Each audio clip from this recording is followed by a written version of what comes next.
Hello friends, आपका स्वागत है टेल टाइम्स पर। आपको पूरी कहानी का लिंक डिस्क्रिप्शन में मिलेगा। चलिए शुरू करते हैं आज की कहानी। Rebirth of protector episode 15।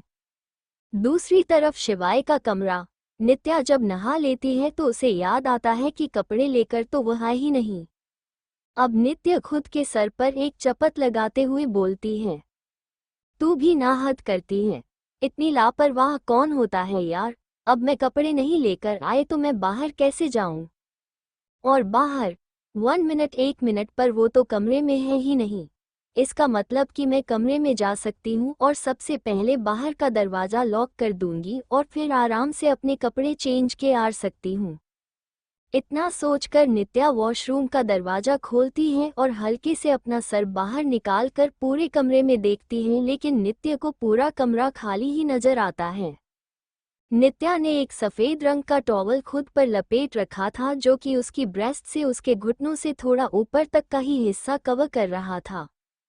फिर नित्या ऐसे ही दबे कदमों से बाहर आ जाती है और सबसे पहले नित्या दरवाज़ा लॉक करती है और फिर बड़े मज़े से गुनगुनाते हुए हेयर ड्रायर उठाती है और अपने बालों को सुखाने लगती है। बाल सुखाते हुए नित्या हल्का हल्का डांस करने लगती है। गुलाबी आंखें जो तेरी देखी दीवाना हर दिल हो गया। ऐसे ही नित्या गुनगुनाते हुए और हल्का हल्का डांस करते हुए बाल सुखा रही थी। नहाने की वजह से नित्या के बालों से गीला पानी अभी भी नित्या की गर्दन, शोल्डर और कमर पर टपक रहा था और उसकी त्वचा की रंगत नहाने की वजह से हल्की हल्की गुलाबी हो गई थी। नित्या इस वक्त बहुत ही प्यारी और खूबसूरत लग रही थी कि कोई भी अगर उसे इस हाल में देख ले तो अपना होश ही खो बैठे। और यही हाल हमारे शिवाय का हो रहा था, जो कि बालकनी में खड़े होकर किसी से फोन पर बात कर रहा था। और जब नित्या अपने बाल सुखा रही थी और गुनगुना रही थी तभी शिवाय कमरे में आया था और शिवाय बालकनी के दरवाजे पर खड़े होकर ही नित्या को ऊपर से नीचे तक देख रहा था। और जब शिवाय से कंट्रोल नहीं होता तो शिवाय नित्या के पास आकर उसे उसकी कमर से पकड़ लेता है। और जैसे ही नंदिनी को यह एहसास होता है, नंद ने अपनी आंखें बंद कर लेते हैं और रोने जैसी सूरत बनाते हुए अपने मन में बोलती है, मेरे साथ कुछ अच्छा नहीं हो सकता क्या? हमेशा गलत ही क्यों होता है? नित्या अपने मन में सोच रही थी कि तभी शिवाय नित्या के कंधे से उसके बालों को हटाता है और अपने होंठ नित्या की गर्दन से होते हुए कंधे तक चलाने लगता है। ये महसूस करके तो नित्या की जैसे सांस ही अटक जाती है और नित्या रोते हुए अपने मन में बोलती है, बस हो गए शुरू और अब मैं इस हाल में हूँ कि पता नहीं ने कैसे रोकूंगी। Loudly crying, loudly crying. Nitya धीरे से अपनी बढ़ी हुई सांसों को कंट्रोल करते हुए अपनी आंखें खोलती है तो देखती है कि शिवाय पूरा मदहोश होकर उसकी खुशबू में खोया हुआ है। नित्या थोड़ा अटकते हुए बोलती है, पर क्या कर रहे हैं, छोड़िए मुझे। शिवाय जो अभी थोड़ी देर पहले ही जिम करके आया था, उसके बाइसेप्स पूरी तरह से उभरकर दिखाई दे रहे थे और आज भी अपने इस वक्त अपनी टी शर्ट भी उतार दी थी तो शिवाय भी ऊपर से पूरा न्यूड था। शिवाय अपनी मदहोशी भरी आवाज में बोलता है, मैं क्या कर रहा हूँ जान, मैं तो कुछ भी नहीं कर रहा। शिवाय के हाथ अब धीरे धीरे नित्या की गर्दन और उसके सीने पर चलने लगे थे, जिससे नित्या और भी ज्यादा घबरा रही थी। एक तो नित्या पहले ही शिवाय के सामने सिर्फ टॉवल में थी तो नित्या को बहुत ज्यादा शर्म आ रही थी और अब शिवाय उसके साथ रोमांस करने में लगा हुआ था। शिवाय नित्या को अपनी तरफ पलटता है और नित्या के चेहरे को अपने हाथ में भरकर नित्या के होठों पर अपने होंठ रख देता है और बहुत ही शिद्दत से नित्या के होठों को पीने लगता है। और ऐसे ही करते हुए शिवाय नित्या को बेड तक ले जाता है और जब नित्या पीछे नहीं हो पाती तो दोनों ही बेड के ऊपर गिर जाते हैं। गिरने की वजह से नित्या का टॉवल ढीला हो जाता है और नीचे की तरफ खिसक जाता है, जिससे नित्या की चेस्ट का काफी हिस्सा दिखाई देने लगता है और शिवाय नित्या के होठों को छोड़कर उसकी गर्दन, कॉलर बोन और अब धीरे धीरे उसकी चेस्ट पर किस कर रहा था। और शिवाय के छूने से नित्या के शरीर में एक अलग सी झंझनाहट हो रही थी। नित्या शिवाय के जुनून से कांपने लगी थी। नित्या आंखें बंद करके शिवाय को महसूस कर रहे थे कि तभी नित्या झट से अपनी आंखें खोल देती है और शिवाय को खुद से धक्का देकर अलग कर देती है और शिवाय जो कि अभी नित्या के जिस्म में खोया गया था, उसकी पकड़ नित्या पर ढीली थी, इसीलिए शिवाय धक्का लगने से नित्या के ऊपर से हटकर साइड में गिर जाता है और नित्या जल्दी से बेड से उठती है और वॉशरूम में भाग जाती है। नित्या को इस तरह भागता हुआ देखकर शिवाय के चेहरे पर एक बहुत ही प्यारी लेकिन एविल स्माइल आ जाती है। शिवाय बेड से खड़ा होता है और वह वॉशरूम के पास जाकर वह वॉशरूम के दरवाजे को थपथपाते हुए बोलता है, कब तक बचोगी जान? आना तो तुम्हें मेरे पास ही है और जिसे तुम छुपा रही हो वो मेरा है, तुम्हारे जिस्म पर मेरा पूरा हक है। इतना बजाते हुए शिवाय सीटी बजाते हुए कमरे से बाहर निकल जाता है। नित्या भी थोड़ी देर में कपड़े पहनकर बाहर आती है। जब नित्या कमरे से बाहर आ रही थी तभी नंदिनी भी कमरे से बाहर भाग कर आ रही थी। नंदिनी और नित्या दोनों नीचे आती हैं। सबसे पहले नंदिनी और नित्या भगवान की मूर्ति के सामने दिया जलाते हैं और हाथ जोड़कर उनसे प्रार्थना करती हैं। उसके बाद नंदिनी और नित्या किचन में जाते हैं और वहां पर ब्रेकफास्ट बनाने लगते हैं। दूसरी तरफ राठौर मैंशन में अर्जुन के स्टडी रूम में अर्जुन, हर्षित और काव्यांश तीनों ही बैठकर बातें कर रहे थे। अर्जुन ने रात में आए कॉल के बारे में हर्षित और काव्यांश दोनों को ही बता दिया था, लेकिन तीनों पर ही इस बात की कोई भी चिंता की लकीर नहीं दिखाई दे रही थी। हर्षित बोलता है, हमारे सारे बच्चे इतने काबिल हैं कि वो अपनी रक्षा खुद कर सकते हैं, लेकिन बात सिर्फ खुशी की है। खुशी हमारी बच्ची है, उसे इन सब चीजों की आदत नहीं। हमने उसे इन सभी चीजों से हमेशा दूर रखा है और अगर उस पर कोई आंच आए तो। अर्जुन अपनी गुजराती हुई आवाज में बोलता है, अगर खुशी पर किसी की गंदी नजर भी पड़े तो इस पूरी दुनिया को जलाकर राख कर देंगे उसके भाई। काव्यांश हर्षित को दिलासा देते हुए बोलता है, हाँ भाई, आप जानते हैं नाचारों की जान बसती है खुशी में। अगर उनके कानों में भी ये बात पड़ गई ना तो जिस आदमी ने भाई को धमकी दी है वो दुनिया के किसी भी कोने में जाकर क्यों ना छिप जाए, चारों भाई उसे ढूंढकर निकाल कर इतनी बुरी मौत मारेंगे कि उनकी रूह भी कांप जाए।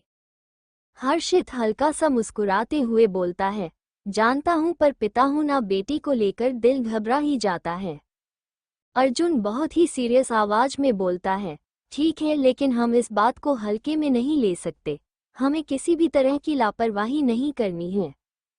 खुशी की सिक्योरिटी बढ़ा दो और खुशी हमेशा सबकी नजरों में रहनी चाहिए और बाकी के चारों से तो उन्हें खुद संभल कर रहना चाहिए।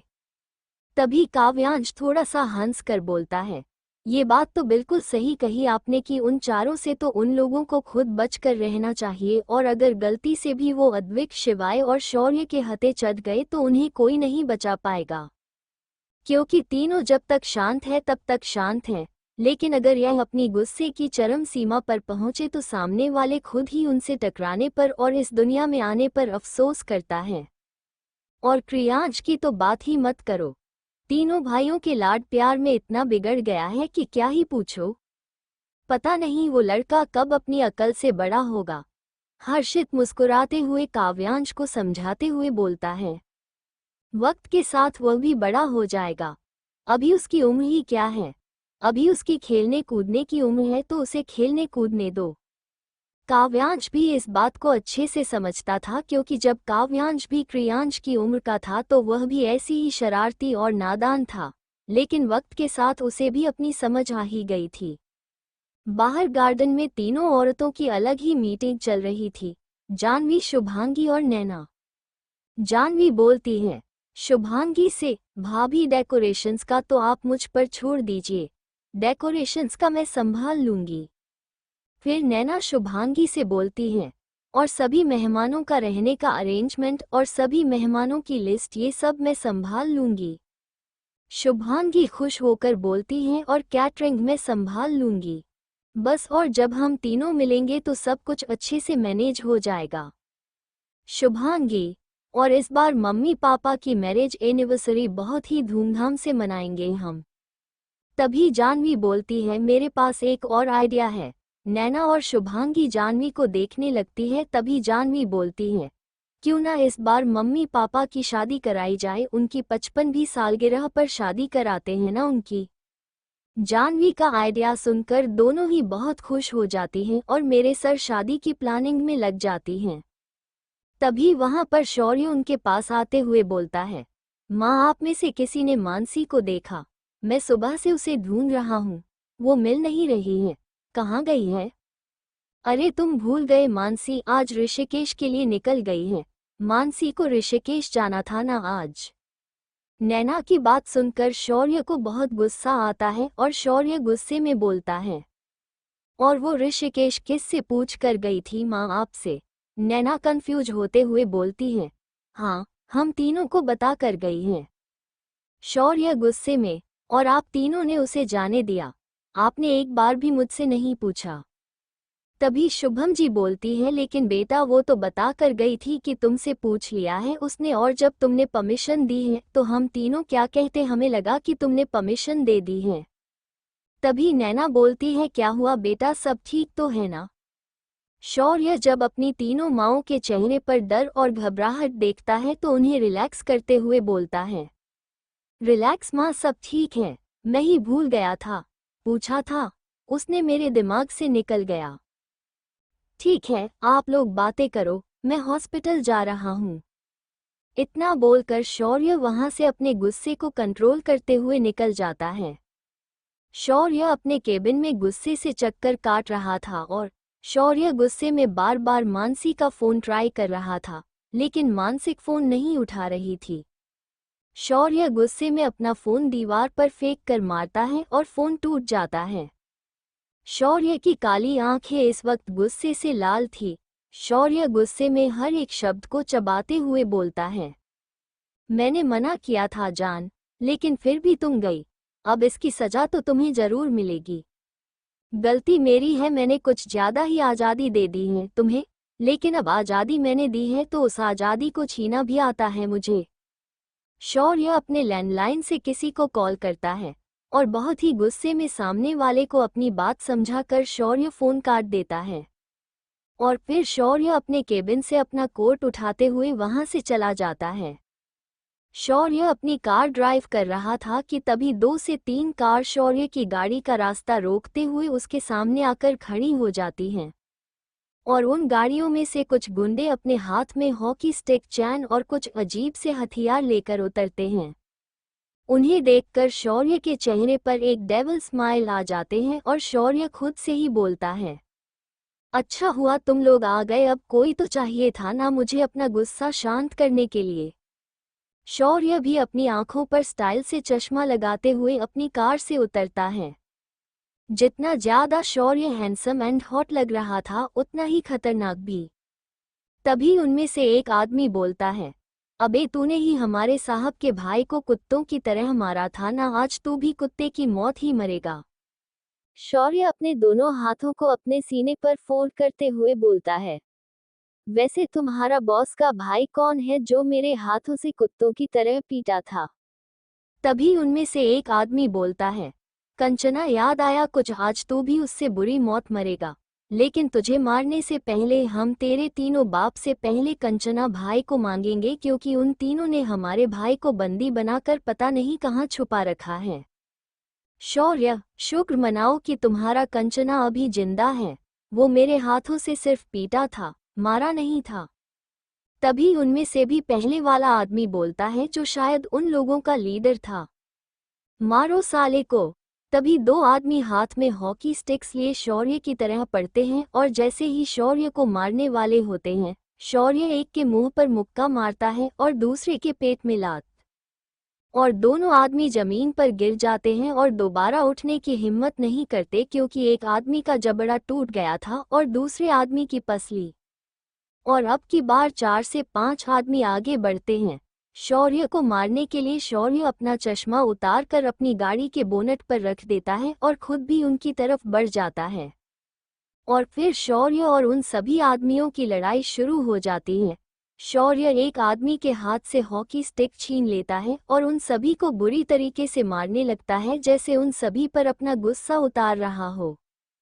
तभी जो लीडर था वो पीछे से हॉकी स्टिक लेकर शौर्य के सर पर मारने ही वाला था कि तभी उसके हाथ में गोली लग जाती है और वो आदमी दर्द से चिल्ला पड़ता है। वैसे तो वहां पर दर्द से चिल्लाने की पहले से ही आवाज गूंज रही थी, क्योंकि शौर्य उन सभी को बुरी तरीके से मार रहा था और जो बाकी कुछ लोग भी बचे थे वो भी अब नीचे जमीन पर गिर जाते हैं। और जब शौर्य उन लोगों को नीचे ऐसे जमीन पर गिरता हुआ देखता है तो उसके चेहरे पर अपने आप एक स्माइल आ जाती है। शौर्य बिना ये देखे कि गोली किसने चलाई है, शौर्य अपने आप में ही बड़बड़ाता है, क्या भाई, मैं अपना गुस्सा शांत करने के लिए इन लोगों को ऐसे मार रहा था और आपने एक झटके में ही सारा खेल खत्म कर दिया। शौर्य जब पीछे पलटकर देखता है तो शिवाय और अद्वैत दोनों ही अपनी गाड़ी के बोनट पर बैठे हुए थे और दोनों के हाथ में गन थी। शौर्य उन दोनों के पास जाते हुए बोलता है, क्या भाई, मैं अपना गुस्सा शांत कर रहा था और आपने एक झटके में सारा काम खत्म कर दिया। शौर्य की बात सुनकर शिवाय हल्का सा हंसते हुए बोलता है, गुस्सा शांत करने के लिए तुझे बीच सड़क ही मिली थी छोटे। शौर्य, तो मैं क्या करता जब ये लोग ही मुझसे बीच सड़क पर आकर टकराए थे और मैं पहले से ही गुस्से में था तो बस। अद्वैत अपने चश्मे को साफ करते हुए अपनी जेब में रखते हुए बोलता है, ऋषिकेश की गई है ना घूमने के लिए, आ जाएगी 2 दिन में। शौर्य, लेकिन भाई वो मुझसे बिना पूछे गई है, उसे मुझसे पूछना चाहिए था। अद्वैत, उसने तुझसे पूछा था और तूने मना कर दिया था। अद्वैत, डोंट वरी, हमारे आदमी हैं, उसके साथ वह सेफ रहेगी। शौर्य, इसका मतलब कि वो आप दोनों को बता कर गई हैं। अद्वैत और शिवांश वापस से अपनी कार में बैठते हुए बोलते हैं, गुस्से को शांत करो और वापस हॉस्पिटल जाओ। और फिर अद्वैत और शिवाय दोनों ही वहां से निकल जाते हैं। फिर शौर्य भी अपनी कार में बैठकर वहां से निकल जाता है। दूसरी तरफ नित्या नंदिनी को घूरते हुए बोलती है, आप तो बड़ा बोल रही थी कि खुद से दूर रखना है, उनकी बातों में नहीं आना है और जल्द ही उन्हें छोड़कर चले जाएंगे, तो फिर आपकी गर्दन पर ये लव बाइट कहाँ से आया। नित्या की बात सुनकर नंदिनी को बहुत ज्यादा शर्म आ रही थी और नंदिनी कुछ नहीं बोलती, लेकिन तभी नंदिनी का ध्यान भी नित्या के लव बाइट पर जाता है। फिर नंदिनी नित्या को बोलती है, मुझे बोलने से पहले ना खुद को देख ले। नित्या, क्या मतलब खुद को देख ले, आपने जो कहा था ना मैं सब फॉलो कर रही हूँ। नित्या बड़े ही एटीट्यूड के साथ बोलते हैं तो नंदिनी नित्या का दुपट्टा हटाकर नृत्य के लव बाइट पर उंगली से पॉइंट करते हुए इशारा कर कर बोलती हैं, अच्छा मैडम, तो फिर यह क्या है। नंदिनी के इशारे को देखकर जब नित्या वहां पर देखती है तो नित्य को खुद शर्म आ जाती है और नित्या अपनी नजरें से नंदिनी से चुराने लगती है। तभी नंदिनी नित्या को छेड़ते हुए बोलती है, अब बोलो, चुप क्यों हो गई, बड़ा ज्ञान दे रही थी मुझे, अभी मेरी बातें याद दिला रही थी, अब बोल। नंदिनी के बातों से नित्या इरिटेट होने लगती है और फिर नित्या झल्ला कर कर बोलती है, हाँ तो ठीक है ना, ठीक है, नहीं रोक पाए मैं उन्हें तो आप ही कौन सा रोक पाए जो आप मुझे बोल रहे हो। तो नंदिनी भी नित्या की बात को सुनकर खामोश हो जाती है। फिर नंदिनी अपनी जगह से खड़ी होती है और नित्या को बोलती है, हमें ना भगवान जी ने दुनिया में सबसे हैंडसम पति दिए, लेकिन जितने वो हैंडसम है उतने ही ज्यादा क्रूएल भी हैं। अब उनसे डर ही इतना लगता है कि उन्हें रोक नहीं पाते। तभी नंदिनी को अद्वैत के करीब आने पर खुद का बहक जाना याद आ जाता है और वापस से नंदिनी अद्वैत की छुअन को महसूस करने लगती है। नंदिनी को कहीं खोया हुआ देखकर नित्या नंदिनी को हिलाते हुए बोलती है, आपसे बात कर रही हूँ, मैं कहाँ खो गई। नित्या की हिलाने पर नंदिनी का ध्यान नित्या पर जाता है तो नित्या एकदम हड़बड़ा कर बोलती है, नहीं, मैं कुछ नहीं खो गई, मैं कुछ नहीं सोच रही। नंदिनी को इस तरह से उल्टा सीधा बोलता हुआ देखकर नित्या नंदिनी को घूरते हुए बोलती है, आखिर बात क्या है, सीधे सीधे बताइए। नंदिनी नित्या का ध्यान अपने आप से हटाते हुए बोलती है, अरे मैं बस यही सोच रही हूँ कि बेंगलुरु में बुआ जी से बात करनी चाहिए, वो हमारा इंतजार कर रही होंगी और पता नहीं वो अब किस हाल में होगी, हमें उनसे मिलना है। चाचा जी ने हमारा पता लगाने के लिए बुआ जी को टारगेट ना किया हो। नंदिनी की बात सुनकर नित्या को भी अपने चाचा की हैवानियत याद आ जाती है और उसे भी बुआ जी के लिए डर लगने लगता है। तभी नित्या नंदिनी का हाथ पकड़कर बोलती है, हाँ डी, आप सही बोल रहे हो। हमें जल्द से जल्द इस घर से निकलना होगा और बुआ जी के पास जाना होगा। अगर बुआ जी को हमारी वजह से कुछ भी हुआ तो हम जिंदगी भर खुद को कभी माफ नहीं कर पाएंगे। और फिर नंदिनी और नित्या दोनों ही घर से निकलने के बारे में सोचने लगते हैं। As corporation Advika cabin. Advik अपना काम करने में मग्न था। तभी रिसेप्शन से अद्विक को कॉल आती है और अद्विक फोन उठाता है तो सामने से एक लड़की अपनी सरल आवाज में बोलती है, सर आपकी दादी आपसे मिलना चाहती हैं। लड़की की आवाज सुनकर अद्विक बस में जवाब देता है और फोन काट देता है। अद्विक अपना काम छोड़कर अपने केबिन से बाहर निकलता है और सीधा रिसेप्शनिस्ट एरिया में चला जाता है और वहां पर देखता है तो आरती जी मुंह फुलाकर बैठी हुई थी। अद्विक अपनी दादी के पास जा ही रहा होता है कि तभी शिवाय भी वहां पर आ जाता है, क्योंकि रिसेप्शनिस्ट ने शिवाय को भी फोन करके बताया था। आरती जी एक सोफे पर बैठी हुई थी तो अद्विक और शिवाय भी उनकी अगल बगल में जाकर बैठ जाते हैं। शिवाय आरती जी को अपनी बाहों में साइड से भर लेता है और फिर शिवाय अपनी चंचल आवाज में बोलता है, हे माय ब्यूटीफुल गर्ल, क्या हो गया? आरती जी शिवाय के गाल पर एक चपत लगाते हुए बोलते हैं, बेटा दादी को मस्का लगाना बंद करो और हम जिस बारे में आज बात करने आए हैं ना, हमें उस बारे में बात करनी ही है। और अब तुम जरा अद्विक के केबिन में चलो, वहां चलकर बात करेंगे। अद्विक और शिवाय आरती जी की बात सुनकर उन्हें अपने साथ अद्विक के केबिन में ले जाते हैं और फिर अद्विक आरती जी को सोफे पर बैठाता है और अद्विक और शिवाय दोनों उनके सामने वाली सोफे पर बैठ जाते हैं। शिवाय आरती जी का हाथ पकड़कर बोलता है, तो बोलिए किस बारे में बात करनी है आपको? तभी आरती जी बोलते हैं, तुम दोनों की शादी के बारे में। तो अब तुम हमें बता दो कि तुम दोनों हमें हमारी पोता बहू से कब मिलवा रहे हो। हमारी 5 दिन बाद शादी की सालगिरह है। अब हम चाहते हैं कि हमारी सालगिरह से पहले तुम हमें हमारी पोता बहुओं से मिलवा दो। समझ में आए बात? तुम्हारे पास बस 4 दिन हैं। अगर तुमने 4 दिन में हमारी पोता बहू हमारे लिए नहीं ढूंढ तो जिससे हम बोलेंगे तुम्हें उनसे शादी करनी पड़ेगी। दादी की बात सुनकर तो शिवाय हैरानी से बस दादी को देखता रह जाता है, लेकिन अद्विक अपनी जगह से खड़े होते हुए बोलता है, ठीक है, हम कल आपकी पोता बहुओं को आपसे मिलवाने के लिए ले आएंगे। अद्विक की बात सुनकर आरती जी खुश हो जाती हैं और फिर अद्विक के पास जाकर उसके कंधे पर हाथ रखकर अद्विक से बोलती हैं, तुम सच कह रहे हो ना? क्या तुमने अपने लिए लड़कियां ढूंढ ली हैं? क्या तुम किसी को पसंद करने लगे हो? तभी शिवाय दादी को पीछे से अपनी बाहों में लेते हुए बोलता है, अब दादी का हुक्म है, मानना तो पड़ेगा ही ना। इसीलिए हमने सोचा अब दादी इतनी ही परेशान रहती हैं तो क्यों ना उन्हें उनकी पोता बहुओं से मिलवा ही दिया जाए। और फिर शौर्य भी तो मानसी से शादी करने के लिए हमारी वजह से ही पीछे हट रहा है। अब तीनों भाइयों की शादी एक साथ कराएगा। आरती जी खुश होकर बोलती हैं, अगर ऐसी बात है तो हमें कल के कल ही अपनी पोता बहुओं से मिलना है। समझ में आए बात? तुम कल ही उन्हें राठौर मेंशन लेकर आओगे। शिवाय, ठीक है दादी, हम कल आपकी बहुओं से आपको मिलवा देंगे। अब खुश आरती जी शिवाय की तरफ पलटती हैं और फिर बहुत ही प्यार से शिवाय का माथा चूमते हुए बोलती हैं, खुश, बहुत खुश। और फिर शिवाय को अपने गले लगा लेते हैं और एक हाथ से बाहें फैलाकर अद्विक को भी इशारा करती हैं तो अद्विक भी अपनी दादी के गले लग जाता है।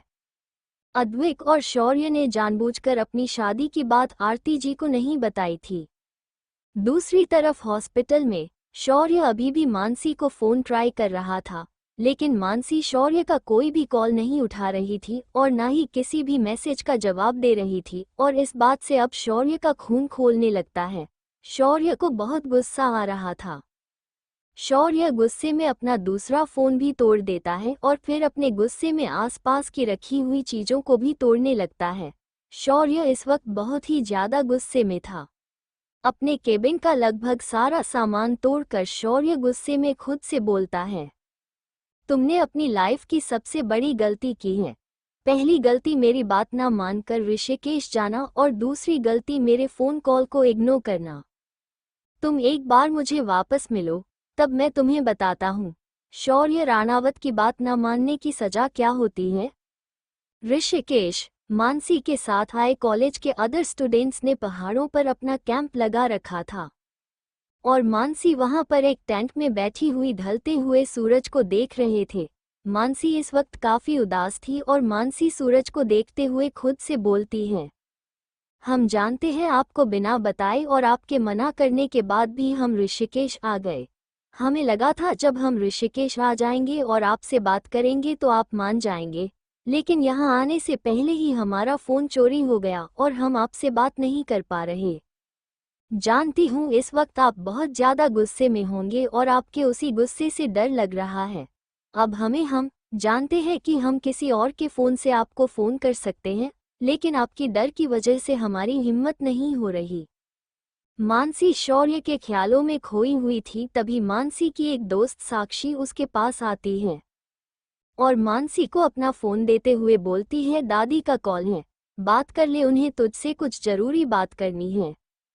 मानसी फ़ोन को अपने कान पर लगाते हुए बोलती है, नमस्ते दादी। उधर से आरती जी बोलती है, नमस्ते बेटा, कैसा चल रहा है तुम्हारा कैंप, और तुम वहाँ पर एंजॉय तो कर रही हो ना, खुश हो ना वहाँ जाकर। मानसी थोड़ा सा उदास होकर बोलती है, नहीं दादी, हमारा यहाँ बिल्कुल मन नहीं लग रहा, हमें आप सबकी बहुत याद आ रही है। दादी जी मुस्कुरा कर बोलती हैं, हमारी याद आ रही है या शौर्य की याद आ रही है? मानसी अपना सर झुकाते हुए थोड़ा शर्मा कर बोलती है, दादी। उधर से आरती जी बोलते हैं, अच्छा चलो ठीक है, हम कुछ नहीं बोल रहे, लेकिन हमें तुमसे बस ये कहना था कि कल सुबह तक तुम राठौर मेंशन आ जाओ। हम जानते हैं बच्चा कि इस वक्त आप अपने दोस्तों के साथ घूमने गए हुए हो, लेकिन हम चाहते हैं कि कल तुम मुंबई वापस आ जाओ, हमें तुमसे बहुत ज़रूरी बात करनी है। दरअसल शिवाय और अद्विक कल हमारी होने वाली बहू से हमें मिलाना चाहते हैं और हम चाहते हैं कि उस वक्त हमारी तीनों बहुएं हमारे सामने हो। दादी की बात सुनकर मानसी खुश होते हुए बोलती है, आप सच बोल रही हैं दादी। अद्विक भाई और शिवाय भाई ने अपने लिए लड़की ढूंढ ली और कल सभी से मिलवाने वाले हैं। हाँ, उन्होंने खुद हमसे कहा है कि कल वो हमें हमारी दोनों बहुओं से मिलेंगे। मानसी खुश होकर बोलती है, ठीक है दादी, तो हम कल सुबह तक वापस मुंबई आ जाएंगे, हमें भी भाभियों से मिलना है। ठीक है दादी, अब हम आपसे मुंबई आकर बात करेंगे क्योंकि हमें वापस अपना सामान पैक करना और कल मुंबई जाने की तैयारी करनी है। ठीक है दादी, ओके बाय, अपना ध्यान रखिएगा, हम घर आकर बात करते हैं। इतना बोलकर मानसी फोन रख देती है। नंदिनी और नित्या पूरे मेंशन में घूम रही थी और यह पता लगाने की कोशिश कर रही थी कि मेंशन की कौन सी दीवार कमजोर है और कहां से निकलना आसान होगा। मेंशन की कमजोर दीवार का मतलब था कि कहां पर बॉडीगार्ड्स कम है और उन्हें चकमा देकर निकला जा सकता है। नंदिनी और नित्या काफी टाइम से यही देख रही थी, लेकिन बॉडीगार्ड का इतना कड़ा पहरा था कि उन्हें कोई भी कमजोर दीवार नहीं दिखाई दे रही थी। आखिर में थक हार कर नंदिनी और नित्या मुंह फुलाकर बैठ जाती हैं। नित्या नंदिनी को बोलती है, क्या दी, आपके पति ने तो पूरे मेंशन को जेल बना दिया है और हमें इस जेल का कैदी। नंदिनी नित्या को घूर कर देखती है और फिर अजीब सा मुंह बनाकर नित्या को बोलती है, हाँ, मेरे पति ने तो पूरे मेंशन को जेल बना रखा है, तेरा पति तो कुछ करता ही नहीं है। नित्या, मेरे पति ने क्या किया, जितने भी बॉडीगार्ड ना सब आपके पति ने लगा रखे हैं। नंदिनी, तू कुछ ज्यादा ही साइड नहीं ले रही अपने पति की, और आजकल मैं देख रही हूँ तो बड़ा उन दोनों को पति पति पति कहने लगी है। मेरा पति आपका पति क्या लगा रखा है? तभी नित्य और नंदिनी दोनों को एहसास होता है कि वो दोनों इस वक्त किस तरह से लड़ रही हैं, पति पति करके, और अद्विक और शिवाय को अपना पति बोल रही हैं, और फिर दोनों ही खामोश हो जाती हैं। तभी नित्य अपना सर नीचे कर लेती हैं और नंदिनी दूसरी तरफ देखने लगती हैं। दोनों ही एक दूसरे को अवॉइड कर रहे थे, लेकिन तभी नित्या की सिसकीने की आवाज नंदिनी को सुनाई देती है और जब नंदिनी नित्या को देखती है तो नित्या सर झुकाकर सोफे पर बैठी हुई थी और नंदिनी उसके सामने बैठी हुई थी। नंदिनी नित्या के पास आती है और अपना हाथ नित्या की ठोड़ी पर रखकर उसे ऊपर करती है तो देखती है नित्या की आंखों में आंसू थे और नित्या सिसक रही थी। तो नंदिनी जल्दी से ही नित्या के बराबर में बैठती है और नित्या का चेहरा अपने कंधे पर रखकर उसे अपने सीने से लगा लेती है और उसके सर को थपथपाते हुए उसे शांत करने लगती है। थोड़ी देर ऐसे ही शांत करने के बाद नंदिनी नित्या को बोलती है, मैं जानती हूँ नित्या कि तुम्हें शिवाय से प्यार हो गया है। तुम शिवाय को अपना दिल पहली नज़र में ही हार बैठी थी। लेकिन नित्या तुम ये भी जानती हो कि हम चाह कर भी उन्हें नहीं अपना सकते। नित्या अपना चेहरा नंदिनी के कंधे से हटाकर नंदिनी को देखने लगती है।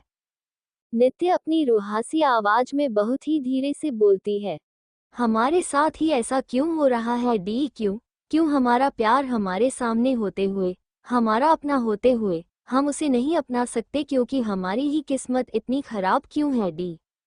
फिर नित्या नंदिनी का हाथ पकड़ती है और नंदिनी की आंखों में देखते हुए बोलती है, प्यार तो आप भी बहुत करती हो ना दी? जीजू से जब जीजू के आदमी हमें उनके घर लेकर आए थे तो उन्होंने हमारा कितना ख्याल रखा था, हमसे कितना प्यार किया था। उस वक्त हमें प्यार की सहारे की और कह की कितनी ज़्यादा ज़रूरत थी और वो सब कुछ उन्होंने हमें दिया था और तभी आपको उनके प्यार से प्यार हो गया था, है ना दी? नित्या की बात सुनकर नंदिनी भी उदास हो जाती है और नित्य से अपना हाथ छुड़ाकर सोफे से खड़ी हो जाती है।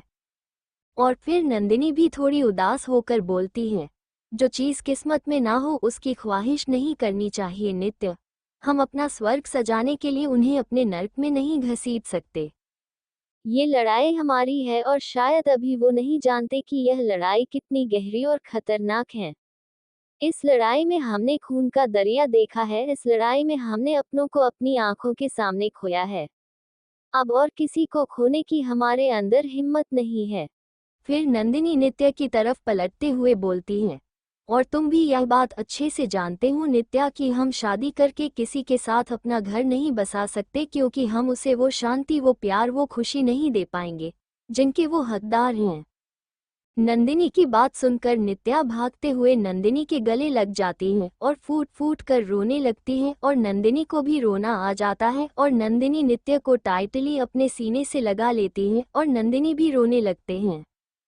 राठौर मैंशन। दादी ने घर में सबको बता दिया था कि अद्विक और शिवाय ने अपने लिए लड़कियां ढूंढ ली हैं और कल वह उन्हें हमसे मिलवाने राठौर मैंशन लेकर आ रहे हैं, जिस बात से राठौर मैंशन में सभी लोग बहुत खुश हैं और कल होने का बेसब्री से इंतजार कर रहे थे।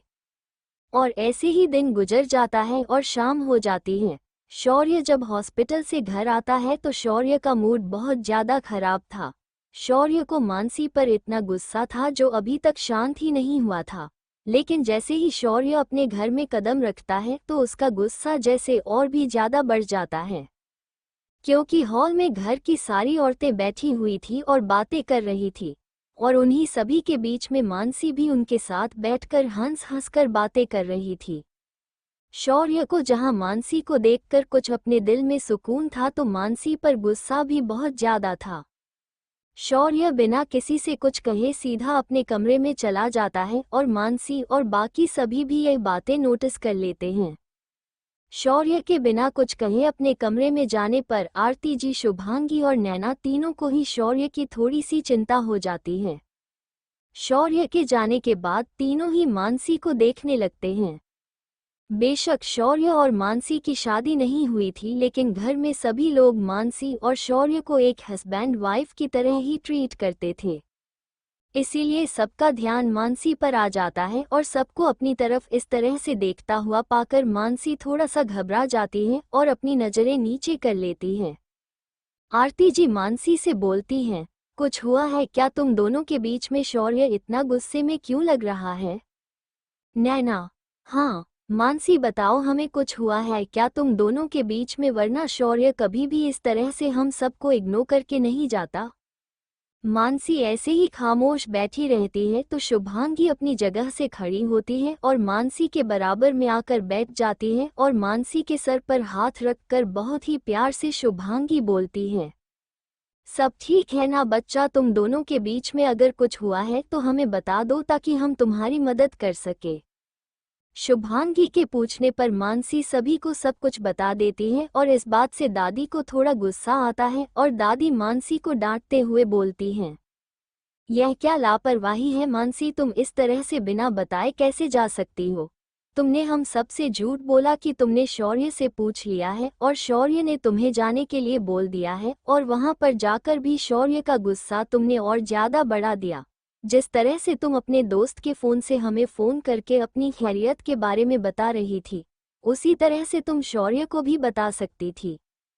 शौर्य को तुम्हारी परवाह है, तुम्हारी चिंता है, इसीलिए शौर्य ने कुछ सोचकर ही तुम्हें ऋषिकेश जाने से मना किया होगा, वरना शौर्य तुम पर कहीं भी जाने के लिए कोई रोक टोक या फिर कोई भी बंदिश नहीं लगाता। आरती जी की बात सुनकर मानसी को भी अपनी गलती समझ में आती है और मानसी जल्दी से आरती जी का हाथ पकड़कर अपनी आंखों में आंसू लिए बोलती है, हमें माफ कर दीजिए दादी जी, हम आगे से ऐसी गलती कभी नहीं करेंगे। तो आरती जी मानसी को देखकर बोलती हैं, हमसे माफी मांगने का कोई फायदा नहीं है, माफी शौर्य से मांगो, नाराज है तुमसे और जाओ जाकर मनाओ उसे। तभी मानसी एकदम से बोलती है, नहीं दादी, हम यह नहीं कर सकते, आप जानती है ना उनके गुस्से को, उनका गुस्सा अद्वैत भैया से कम नहीं है, उनका गुस्सा हमसे नहीं झेला जाएगा। दादी ऐसा मत करिए ना, और इस टाइम उनके कमरे में जाना हमारे लिए खतरे से खाली नहीं है दादी, मानसी रोते हुए बोलती है। दादी जी गुस्से में मानसी को घूरते हुए बोलती हैं, ड्रामा बंद करो अपना और चुपचाप शौर्य के पास जाओ, समझी। मानसी लाचारी से बोलती है, दादी। दादी आंख दिखाते हुए मानसी को ऊपर जाने का इशारा करती हैं। बाकी शुभांगी और नैना दोनों को ही इस वक्त मानसी की हालत पर हंसी आ रही थी। दादी की बात को मानते हुए मानसी वहां से खड़ी होती है और शौर्य के कमरे की तरफ अपने कदम बढ़ा देती है। राठौर इंडस्ट्रीज। अर्जुन अपने काम में लगा हुआ था। अर्जुन अपना काम बहुत ही फोकस के साथ कर रहा था कि तभी राज अर्जुन के केबिन में आता है। फिर राज अर्जुन को बताता है कि शौर्य पर किसी ने अटैक किया था और यह अटैक उसी आदमी ने कराया है जिसने आपको धमकी दी थी, और यह बात उन लोगों ने खुद कबूल की है। लेकिन हमें कुछ और ही मामला लग रहा है। हमें ऐसा लग रहा है जैसे कंचना के नाम पर कोई और है जो कि इस बात का फायदा उठा रहा है। शौर्य पर अटैक कंचना या फिर उसके बड़े भाई के आदमियों ने नहीं, किसी और ने कराया है। वो राज की बातों को सुनकर अर्जुन भी थोड़ा सा सोच में पड़ जाता है कि आखिर अगर उन लोगों ने नहीं तो फिर शौर्य पर किन लोगों ने अटैक करवाया था। और अर्जुन ये सब कुछ सोच ही रहा था कि तभी अर्जुन का फोन रिंग करता है। अर्जुन जब फोन देखता है तो उस पर जान नाम शो हो रहा था, यानी कि अर्जुन को शुभांगी कॉल कर रही थी। और कॉल को देखकर अर्जुन के चेहरे पर स्माइल आ जाते हैं। अर्जुन कॉल को पिक करता है और बोलता है, हाँ जान बोलो। तभी सामने से शुभांगी बोलती है, आप घर कब आ रहे हैं? अर्जुन, जब हमारी जान बुलाएगी हम तो तब घर आ जाएंगे। शुभांगी, तो हम चाहते हैं कि आप जाट जल्दी से घर आ जाएं।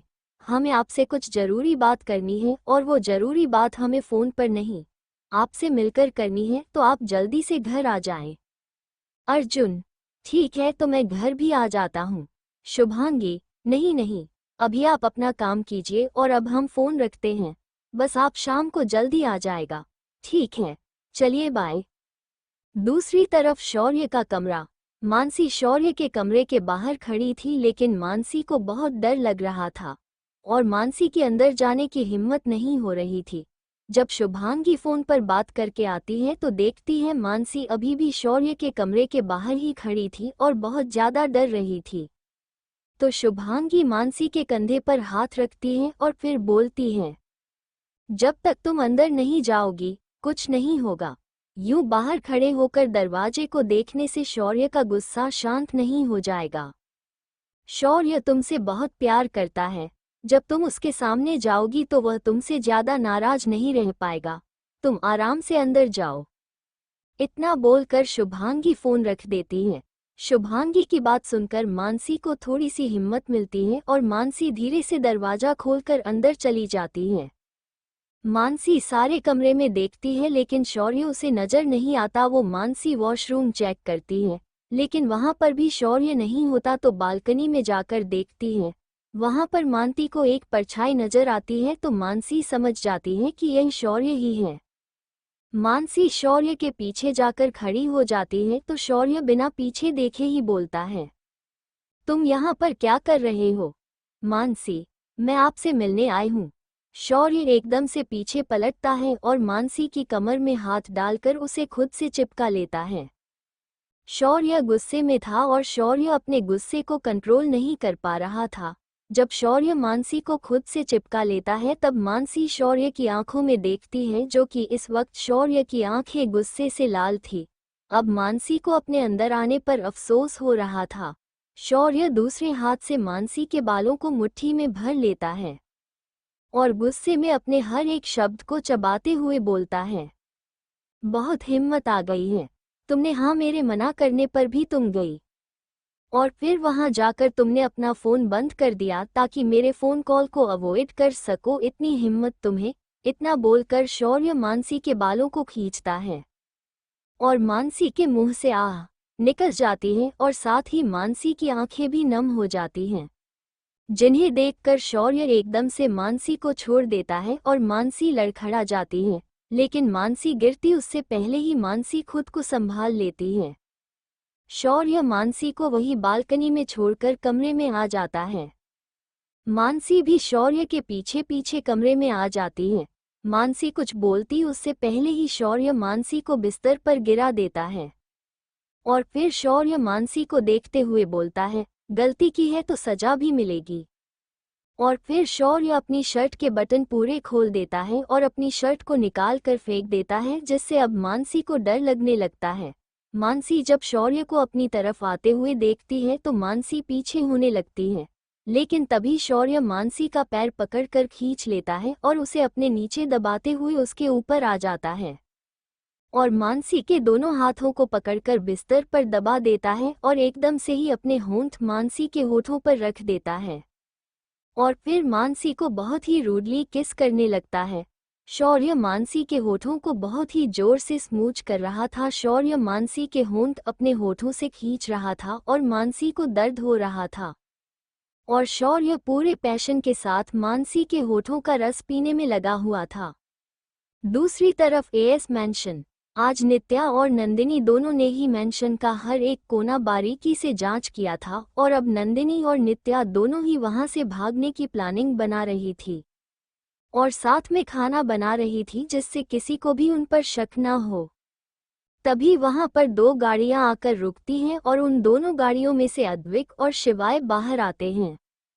अद्विक और शिवाय दोनों ही अपने कमरे की तरफ जा रहे होते हैं, लेकिन तभी उनके कानों में नंदिनी और नित्या के जोर से हंसने की आवाज सुनाई देती है तो अद्विक और शिवाय अपने कमरे में ना जाकर आवाज की दिशा में जाने लगते हैं और जब दोनों वहां पर पहुंचते हैं तो देखते हैं कि नंदिनी और नित्या दोनों मिलकर खाना बना रही हैं और साथ में किसी बात पर जोर जोर से हंस रही हैं।